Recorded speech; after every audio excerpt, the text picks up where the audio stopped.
Welcome to Open Tunings with Sean Daniel, where the only thing more open than the tunings is my mind when it comes to ideas for progressive reform for Section 230 on internet law. So today we're talking about open D. Alright, all that means is when you strum all the strings, you get a D major chord. Alright, so what we're going to do is we're going to tune your guitar to D, A, D, F sharp, A, D. Okay, so traditionally the E string will be tuned down a step to a D, the A string and the D string get to stay where they are. The G string becomes an F sharp, which has significant importance for this tuning. The B string goes down a step to an A, and the high E string goes down a step to a D. D, A, D, F sharp, A, D. Okay? Now, it's super beneficial for a lot of different reasons. It makes so many things so much easier to play. And even if you are kind of like an advanced or intermediate advanced player, all your shapes are changed. So we're going to talk about that, but first I want to talk a little bit about some of the basics of why you might want to do an open tuning, right? So aside from just, I can just play a D chord. So if it's something in the key of D, I could just do that all day and night, right? Now, the interesting thing to think about is that thing that used to be the G string, right? Now it's the F sharp. That is the only note that makes this chord major, okay? If we didn't have this, if I held this, that's just a D power chord. It's not major, it's not minor, it's just a D and an A root in its fifth, as we would say. But as soon as we add the major third, it becomes major, all right? Now, we can use this to our advantage, but we have to know the major scale, all right? So if you don't know the major scale, this is a great way to maybe just start thinking about it. You can measure a major scale in intervals. Whole, whole, half, whole, whole, whole, half, all right? A whole step is 2 frets, half step is 1 fret. So what we're gonna do is we're just gonna get the lowest 3 strings right now. Remember I said this wasn't major or minor, D, A, and D. We can pretty much stay in the key by hitting the 1 chord, going a whole step higher.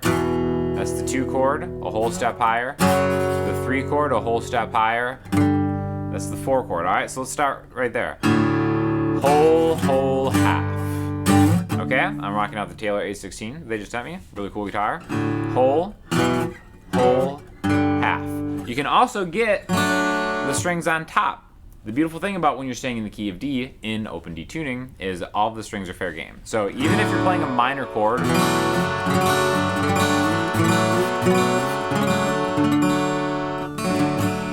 it has such a vibe, all right? So we start with the major scale, open, whole, whole, half, then whole, whole, whole, half. Okay? So again, you can do that one note at a time. D, E, F sharp, G, A, B, C sharp, D. But you don't even have to know the names of the notes. It's super helpful. You will not regret ever learning the names of the notes. But thinking of these intervals is going to make what we're going to do next really, really, really simple, okay? Any chord is comprised of major and minor chords. Usually it's 3 major chords and 3 minor chords. So you can just bar the whole string set for where you see the other major chords, right? The other major chords happen on the 4th and 5th note of a key. So whole, whole, half, 1, 2, 3, 4. That 5th fret and that 7th fret are going to be the other major chords in the key of D. All right, so you can play a lot of different songs just with a 1, 4, 5 progression, or switch it up a little bit. D, A, G.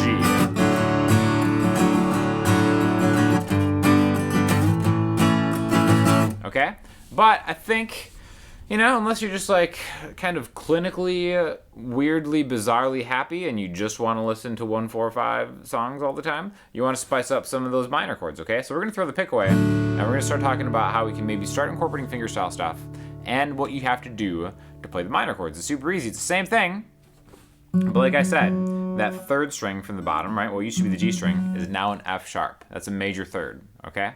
So when you bar those other chords, that major 3rd is going to be carried along with it. The only difference between a major and minor chord is a minor chord has what's called a flat 3rd, okay? So all we have to do is we have to take that one note where that F sharp is, right? And then go back one note, a half step, and we're flattening that note to make it a minor chord, okay? So how we're gonna start to do that is just with this second chord in this key, all right? So we would be thinking of this as like an E minor, but think of a shape. We have, and now if I have this, if I bar it, if I get this note, it's gonna make it major. So I wanna go back. I want this to be a minor third. Now I can make a shape out of this and get this right here, okay? Now this is kind of a compromise. We have, you know, the E note, it's octave and it's minor third, but we're still keeping some of the open strings that helped us make that D major chord, okay? So I'm thinking of it as E minor-ish, but the beautiful thing is, because like we talked about before, those open strings help you tie everything together. It just gives it such a vibe. So now here's the 1 chord, here's our 2 chord, here's our 3 chord. You can make any minor chord just out of these different shapes, right? We can go back to the 4 and the 5, and then that 6 we can get back.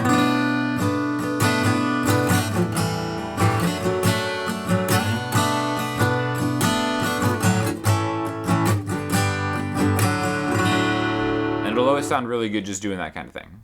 Now what I'm finding to be a strength of open tunings is its finger picking capabilities, which I also actually think is a strength of this guitar right here. I think it sounds great finger picked. So what we're gonna do is we're gonna start incorporating some of those shapes, but then doing like just a really easy fingerstyle type thing where my thumb is gonna bounce back and forth between what I'm thinking of as the E and the D string, but what is now actually just a D string, and it's octave higher, right? And then your pointer finger is going to be sitting on what was the G string, is now an F sharp, and your middle finger is going to be on what was the B string, which is now an A, right?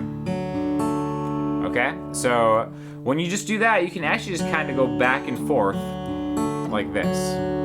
In fact, if you're interested in fingerstyle, I did a whole fingerstyle course with a legit professor of classical guitar that I'll make on super sale for the next week. If you guys are interested, check out the link in the description. But this is going to be the first thing we're going to do. Your thumb is going to grab the 6th string, your pointer finger is going to hit that 3rd string, thumb is going to grab the 4th string, middle finger is going to grab the 2nd string, right? So 1 and 2 and 3 and 4 and back and forth like that.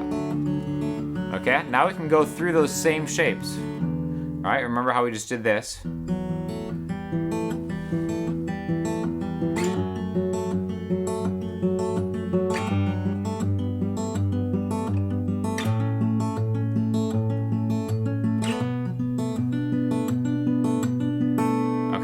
Now, when we get to that 7th one, it gets a little different. I usually kind of think of it as just another minor shape. Technically, it would be half diminished. We don't have to get into that right now. I almost kind of just use this as like a 4th minor chord, but it brings us back here. Okay, so now if you'll notice, I'm never actually changing my fretting position on this open A right here on the 2nd string, because I'm just kind of using that to kind of glue everything together.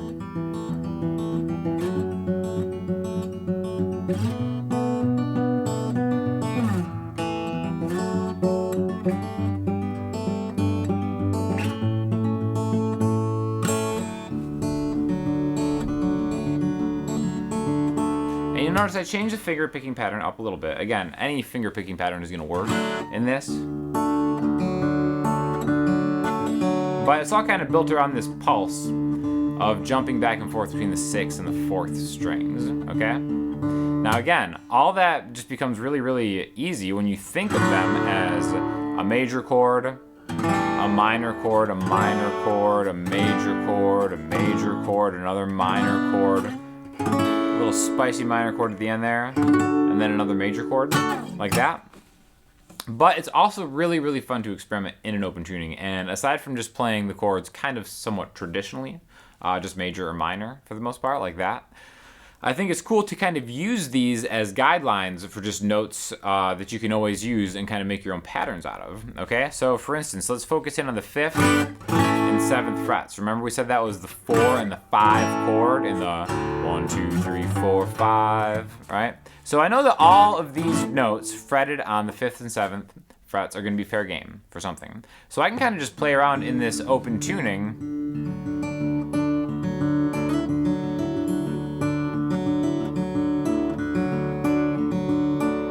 And then just kind of add those randomly, right?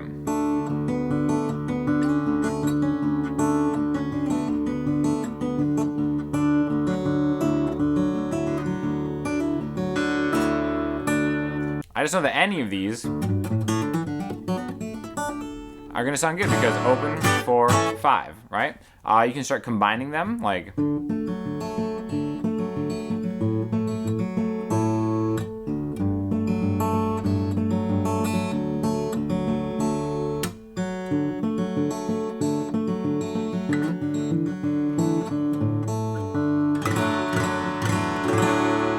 Kind of just moving around, and that's what I think is like really the most fun thing, is just exploring, because it gets you out of your shapes, right? Because you're just like, all right, I'm in, you know, the key of D. Maybe I'm thinking of, all right, well, maybe I could just like shred some B minor pentatonic. I'll go to what I thought was the B spot. Worthless. All your pentatonic positions are gone, right? So that's not going to sound good at all. But you just kind of have to explore.